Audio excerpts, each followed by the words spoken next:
नमस्कार, मैं हूं मनमोहन भट्ट। उत्तराखंड सरकार तो दबाव में है ही, लेकिन बीजेपी का जो शीर्ष नेतृत्व है वो भी कहीं ना कहीं दबाव में आ गया है। मामला भर्तियों में गड़बड़झाले का है। जो नियुक्तियां विधानसभा में अपने चहेतों को, भाई बंधुओं को बांट दी हैं, उस कारण दबाव में बीजेपी के तमाम बड़े नेता आ गए हैं। बीजेपी के नेताओं के अलावा संघ से जुड़े कई वरिष्ठ पदाधिकारी भी निशाने पर हैं, युवाओं के, बेरोजगार युवाओं के, और दबाव में बीजेपी का शीर्ष नेतृत्व भी आ गया है।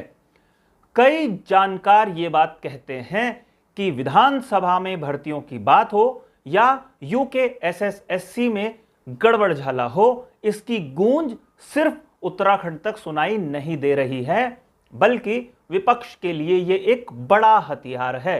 विपक्ष का मतलब कांग्रेस नहीं, क्योंकि कांग्रेस अपनी चुनौती प्रस्तुत करने में कई बार फेल हो गई है, लेकिन आम आदमी पार्टी ने अपनी चुनौती मजबूती के साथ पेश की है।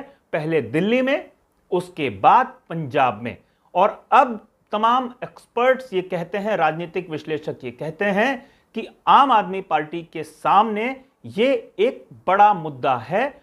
बीजेपी जिस मॉडल की बात करती है, जिस शुचिता की बात करती है, जिस पारदर्शी प्रक्रिया की बात करती है, उस पारदर्शी प्रक्रिया में छेद हो गया है और आम आदमी पार्टी के पास शायद ये एक बड़ा मुद्दा हो सकता है। बड़ा हथियार ये है गुजरात के विधानसभा चुनाव में हंगामा मचाने के लिए। आम आदमी पार्टी बीजेपी के कारनामों को लेकर जनता के बीच में जा सकती है, और वहां पर उत्तराखंड में जो भर्तियों में गड़बड़ियां हुई हैं, विधानसभा में जिस तरीके से भाई भतीजेवाद को बढ़ावा दिया है, उसको खूब प्रचारित करने की तैयारी कर रही है, जो जानकारी हमको मिल रही है। प्रधानमंत्री ने 15 अगस्त को लाल किले की प्राचीर से स्पष्ट संदेश पूरे देशवासियों को दिया था कि देश के आगे बढ़ने में, देश के विकास में, उसकी तरक्की में भाई भतीजावाद एक बड़ी समस्या है, बड़ी चुनौती है। और उसके ठीक बाद जिस तरीके के धांधलेबाजी सामने आई उत्तराखंड में, उससे उत्तराखंड में बीजेपी की इकाई, उत्तराखंड में संघ की इकाई और उत्तराखंड सरकार कहीं ना कहीं दबाव में है। हालांकि मुख्यमंत्री पुष्कर सिंह धामी के इनिशिएटिव पर ही एसटीएफ ने जांच शुरू करी थी यूकेएसएसएससी के प्रकरण की। जांच दरोगा भर्ती पर भी पहुंच गई, पावर सेक्टर में जो जेई और एई के भर्तियां हुई, अपॉइंटमेंट्स हुए, वहां तक भी पहुंची। लेकिन वो मामला एक दूसरे तरीके का मामला था। जब विधानसभा की भर्तियों की कलई खुली तो कई नेताओं के होश उड़ गए। यहां पर बीजेपी, कांग्रेस, आरएसएस और तमाम ऐसे सामाजिक लोगों के, परिवार के लोगों को एडजस्ट किया गया है, जिससे बीजेपी खासे दबाव में है। कांग्रेस के ऊपर शायद कोई दबाव नहीं है, क्योंकि ज्यादातर जगह पर उसकी सरकार नहीं है और वो इस मुद्दे को लेकर कभी चुनाव भी नहीं लड़ी थी। लेकिन भाई भतीजावाद पर करारा प्रहार करने वाली बीजेपी इस समय थोड़ा बैकफुट पर है। तमाम लोग अब यह पूछ रहे हैं कि मुख्यमंत्री पुष्कर सिंह धामी ने तो चिट्ठी लिख दी है, मुख्यमंत्री ने जांच कराए जाने का अनुरोध अपने विधानसभा अध्यक्षा रितु खंडूड़ी से किया है। रितु खंडूड़ी अभी देहरादून या कहें उत्तराखंड में नहीं है, और बताया यह जा रहा है कि रितु खंडूड़ी दिल्ली के प्रभावशाली नेता जो हैं भारतीय जनता पार्टी के, उनके संपर्क में हैं, उनसे वो कुछ दिशा निर्देश हासिल करेंगी।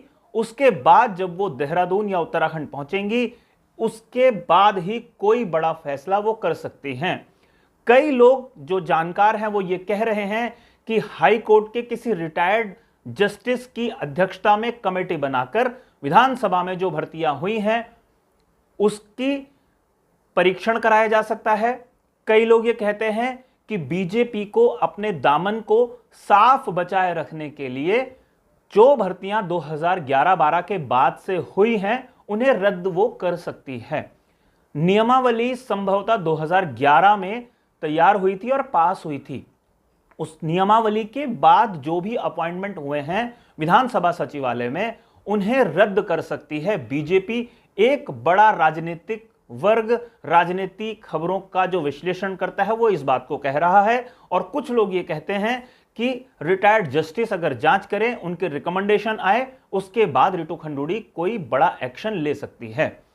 कई लोगों ने इस तरीके की भी खबरें चलाई कि जो प्रेमचंद अग्रवाल हैं, वर्तमान में वित्त और शहरी विकास मंत्री हैं, पूर्व विधानसभा अध्यक्ष हैं, जिनके कार्यकाल में बीजेपी के तमाम पदाधिकारियों के बच्चों को, परिवार के लोगों को नौकरी पर रखा गया है, उन्हें दिल्ली बुलाया गया। लेकिन विधानसभा के पूर्व अध्यक्ष प्रेमचंद अग्रवाल ने स्पष्ट किया कि मुख्यमंत्रियों का एक सम्मेलन दिल्ली में है, जिसमें प्रतिभाग करने के लिए पुष्कर सिंह धामी को जाना था, लेकिन मुख्यमंत्री के प्रतिनिधि के तौर पर प्रेमचंद अग्रवाल दिल्ली के दौरे पर हैं। लेकिन क्या प्रेमचंद अग्रवाल की दिल्ली में अपने आकाओं से मुलाकात होगी, किस अंदाज में होगी, वो क्या सफाई पेश करेंगे, इसको लेकर भी कई तरीके की कयासबाजी चल रही है, और नजर इस बात पर है कि रितु खंडूड़ी कब वापस आती हैं। लेकिन स्पष्ट बात यह है कि बीजेपी जो ढोल पीटा करती थी सुचिता का, पारदर्शिता का, वो